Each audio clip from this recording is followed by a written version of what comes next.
Olha, eu creio que a maioria das pessoas criticou ou ainda vai criticar a segunda temporada de Tate no Yusha.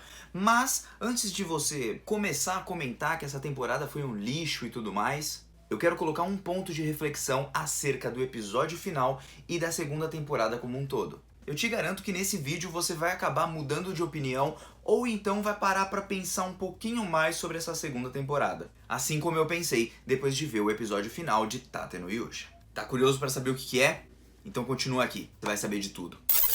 E aí galera do canal do Mano Jogo, como vocês estão? Espero que todos estejam muito bem. E hoje pra comentar o episódio final, e o final da segunda temporada de Tate no Yusha. Lembrando que nós vamos ter a terceira temporada ainda, que deve sair ano que vem, 2024, agora eu não lembro. De toda forma, o episódio número 12 foi o último da segunda temporada, uma temporada marcada por uma animação mais ou menos, segundo muitas pessoas, trilha sonora ruim, no tempo ruim, time ruim e muitas outras críticas que você poderia elencar aqui, ou eu mesmo poderia fazer elas. Até porque essa era a minha visão até o episódio final. E Tate no Yusha me mostrou que através de um episódio final, mesmo não sendo o melhor de todos, porém, se bem feito em alguns pontos, ele consegue mudar a nossa mente, nos fazendo pensar sobre outras coisas e deixar muitas vezes passar batido um pouquinho do que aconteceu durante toda a segunda temporada. E bom, gente, eu já vou explicar tudo isso pra vocês, só antes deixa eu agradecer, claro, porque você com certeza já deixou o seu like, deixou o dislike, compartilhou, comentou, se inscreveu, então eu já fico feliz com isso. E vamos lá, sem muita enrolação, pra entender como que foi esse episódio final. Primeiramente, eu quero dizer que a animação, em níveis de animação, de desenho e tudo, estava bonito nesse episódio final. Eu acredito que eles entregaram algo digno em questão de animação. A trilha sonora ainda dá umas certas vaciladas, mas de toda forma conseguiu me emocionar em certos pontos. Poderia ser melhor? Poderia sim. Mas eu acho que esse não é o ponto focal desse último episódio. E eu acho que você deveria talvez mudar um pouquinho a sua mente pra pensar na hora de só se basear através da animação ou então da trilha sonora. É claro que isso faz parte de todo o anime, mas eu acredito que tem uma coisa muito mais importante nesse episódio que poucas pessoas vão reparar por conta das críticas, por conta do hate, por conta de tudo quanto é coisa que você pode pensar de ruim da segunda temporada de Tate no Yusha. E bom, gente, basicamente esse episódio vai ser o seguinte: as ondas foram ativadas, certo? Então as ondas estão lá, a Kizuna, o Lark, a Teresi, a Glass, todos eles foram convocados para lutar contra as ondas que o Kyo acabou ativando. Só que o episódio vai começar de uma forma muito boa, porque ele vai fazer o paralelo do Naofumi no mundo normal, nosso mundo normal, antes dele vir para esse mundo Isekai, e também o paralelo do Kyo. A gente percebe que eles têm duas coisas em comum e ao mesmo tempo várias coisas fora do comum. As coisas fora do comum são as formas deles lidarem com a vida. O Naofumi era um cara sossegado, era um cara acomodado. Jogava lá alguns joguinhos, se divertia, mas não passava disso. Era um cara extremamente normal. E nós temos o paralelo do Kyo. O Kyo é um cara que ele não tinha ali muito bem a sua vida, assim, não entendia muitas coisas, achava o mundo um lixo, e os jogos eram as coisas mais importantes pra ele. E acaba que quando na internet ele, por se achar um gênio, por ele se achar muito mais do que as outras pessoas, através ali dos seus jogos e tudo, acabam hackeando a conta dele porque ele se achava demais. A gente percebe um pouquinho dessa arrogância, ele fica cansado daquele mundo. Aparentemente, eu não sei se ele pulou da janela realmente e bimbau Nicolau. Pelo menos foi isso que deu a entender. E o Naofumi é uma perspectiva totalmente diferente, mas eles têm duas coisas em comum. Os dois são pessoas estagnadas, são pessoas paradas. Elas não seguem, vamos falar assim, a sua vida com um objetivo concreto em si.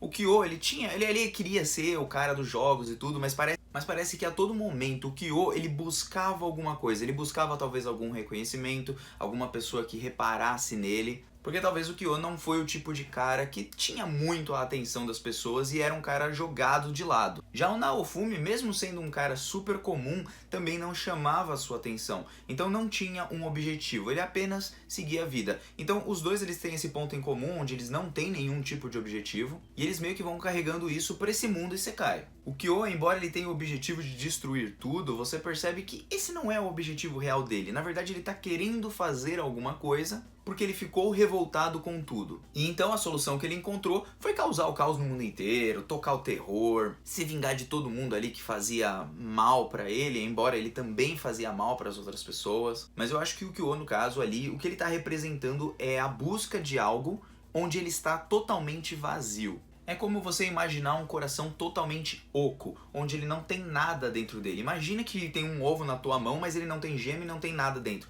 Você bate e fica aquele...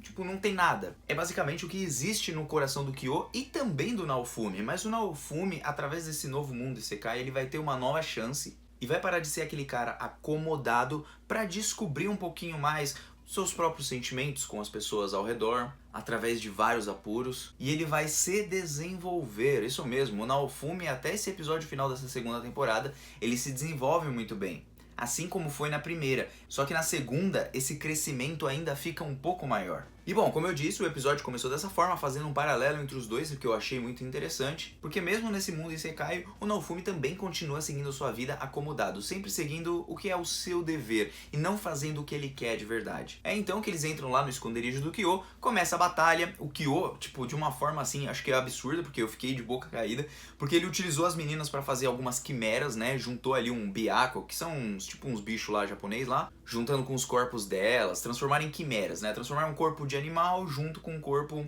humano e também transferiu a alma do herói do espelho pro corpo daquele outro maluco que a Raptalia tinha vencido. Usou todo mundo de uma forma horrível, horripilante, e eu acho que ainda ficou faltando um pouquinho da gente saber mais sobre o Kyo, porque a Yomogi, a menina do cabelo verdinho lá que tava junto com eles, ela aparentemente conhecia ele. Eu queria saber um pouquinho mais desse passado deles e por que ela tinha tanto carinho por ele. Só saber que é um amigo de infância ou que ele conhece do mundo real, eu acho que isso não basta, eu acho que tinha que ter mais coisa. De toda forma, eles vão batalhar contra esse cara do espelho, o Naofumi junto com a Arisha, né? Primeira vez a Arisha sendo mais corajosa, né? Primeira vez não, segunda vez, né? Eles vão pra cima do Kyo e vão começar a batalhar com ele. E é daí que o episódio começa a ficar mais interessante. Claro, a gente pode focar aqui muito na animação, mas por que o episódio vai ficar interessante? Porque mais uma vez o Naofumi vai querer ativar ali o seu escudo do dragão, o escudo da fúria, ficando doidaço. E a gente sabe que quando ele fica doidaço, o dragão acaba meio que controlando, aquelas chamas acabam controlando o Naofumi, e o Naofumi cede aquilo tudo pela raiva que ele tá sentindo do Kyo, por tudo que aconteceu.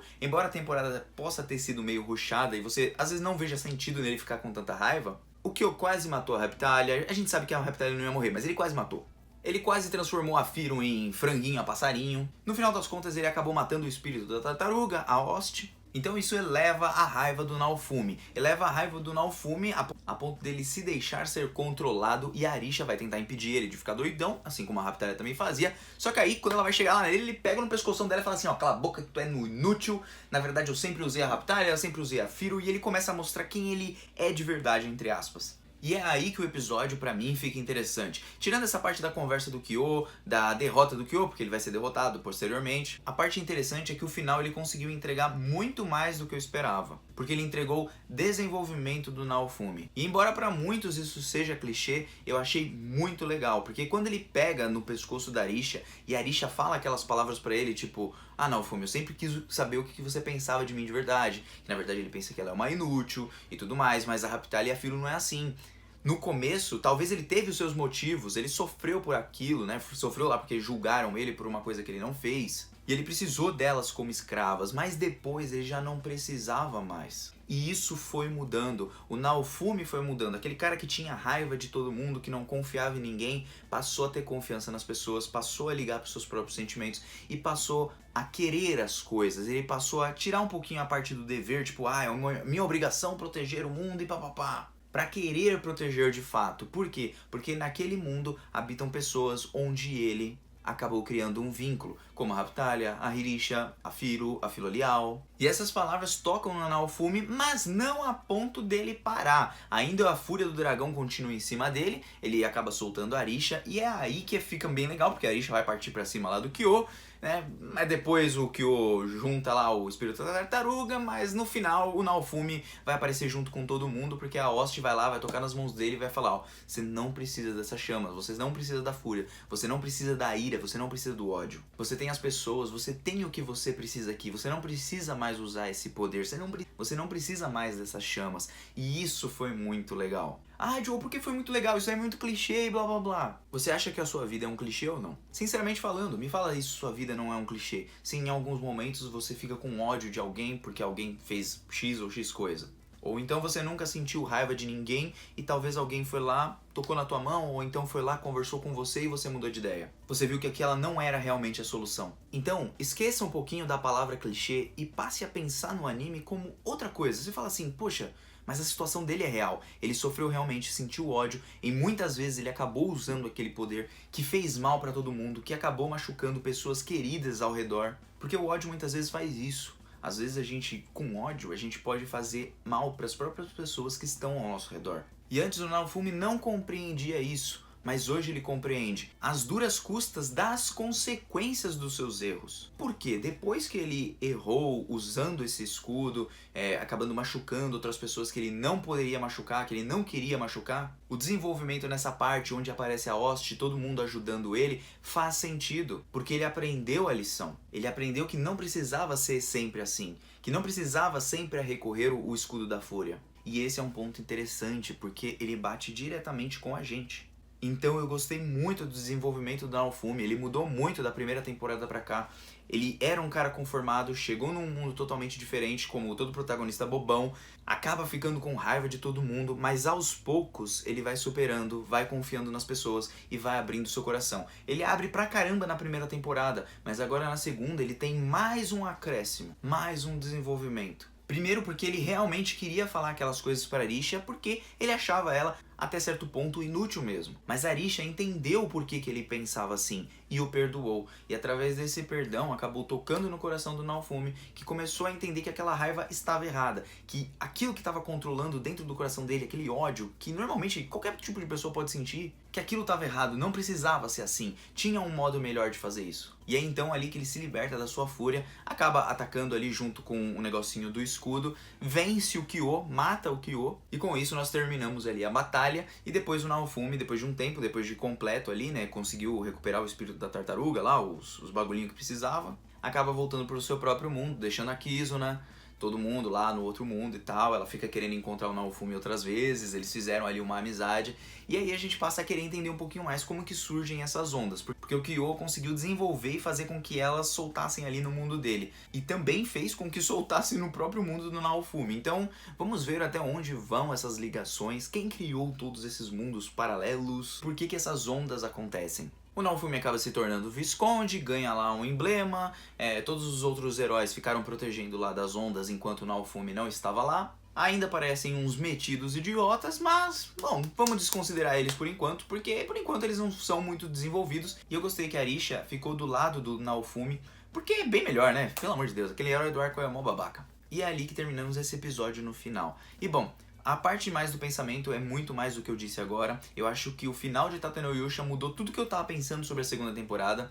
Ele melhorou muito nesse arco final. Eu gostei bastante de como ele foi pra outro mundo. Aí a Raptalia ficou presa lá junto com eles. Aí prenderam ela. Aí a Firo foi pra outro canto. Aí eles tiveram que se virar. Então eu acho que essa segunda parte da própria segunda temporada, vamos falar assim, do meio pra frente, deixou o arco muito melhor. O arco da tartaruga, eu não tava esperando nada dele, não tava muito legal pra mim, mas eu acho que o final ele mudou toda a minha perspectiva. Então é muito bom a gente assistir tudo de uma vez, analisar não só a animação, gente, não só a trilha sonora, mas também outras coisas que acontecem ao redor e mensagens que passam batido, porque você começa a querer ver só o poderzinho, você começa a querer ver só as mulheres peitudas, você quer ver só o romance, você quer ver só o Naofumi imitando e chegando lá, eu sou o B10 e agora eu vou bater em todo mundo porque eu sou o protagonista da hora. Então a gente acaba se focando tanto nessas coisas e se baseando em outras obras, falando assim, ah, ReZero é melhor. Óbvio, eu também acho ReZero melhor. Mas ReZero trabalha isso aqui, isso aqui, isso aqui melhor. Só que, às vezes nessa comparação a gente acaba esquecendo o que tem de bom em Tate no Yusha. E aqui eu quis trazer o que tem de bom em Tate no Yusha.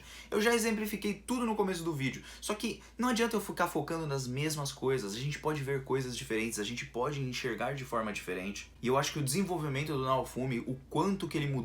Eu lembro que eu vi uma pessoa comentando aqui, eu não lembro quando que ela comentou, mas foi em algum vídeo de Tate no Yusha que o Naofumi tinha mudado. E às vezes isso tava fugindo da minha cabeça, tipo, eu não tava focando no Naofumi e o quanto ele evoluiu, o quanto ele mudou. Então, pô, cara, eu achei demais o desenvolvimento do episódio final. O episódio final apagou toda a segunda temporada pra mim, o que tinha de ruim pra mim. Animação, trilha sonora, blá blá blá blá blá blá blá. Isso daí todo mundo vai falar, até porque é igual papagaio, né? Qualquer um fala, né? Fala qualquer coisa. Mas reparar nos pontos importantes, poucas pessoas vão acabar enxergando. E eu queria trazer essa reflexão pra vocês sobre o desenvolvimento e sobre o tal do clichê. Porque é muito fácil a gente pegar a obra e falar assim, ah, é clichê. Ou então escutar tudo que eu falei aqui e falar, ah, é clichê mesmo assim, então dane-se a sua opinião. Nem parou pra pensar, nem parou pra raciocinar muitas vezes o que tem de bom na obra, o que ela trouxe a mais. E eu acho que Tatenoyusha fez isso muito bem no episódio final. Pra mim, fez eu refletir. Agora pra vocês, vai ficar por sua conta. Eu espero que vocês tenham refletido, eu espero que quem tenha aquela opinião mais grossa, tipo, ah, tá uma bosta mesmo e papapá, possa ter mudado de opinião um pouquinho, possa ter parado pra pensar, porque Tatenoyusha não é tão ruim quanto vocês estão imaginando. Até porque o final da segunda temporada, pra mim, foi muito melhor do que o final da primeira, viu? Então é isso, gente. Eu já não tenho mais nada pra falar, não vou ficar aqui enrolando, né? Eu espero que vocês tenham gostado, espero que vocês tenham refletido um pouquinho. Me comenta aí o que vocês acharam no final das contas. Agradeço pra todo mundo aí que tá curtindo aí os vídeos do Mano Joe. Tem vídeo praticamente todo dia aí, então fico muito feliz, galera. Quis fazer uma reflexão a mais sobre Tatenoyusha, além dos poderzinhos e da história, assim, que eu acho que vai dar uma bela de uma evoluída na terceira temporada. Pelo menos é o que eu acho. É isso, galera. Mano Joe tá indo nessa. Até uma próxima. Um beijo no coração. Fui, valeu.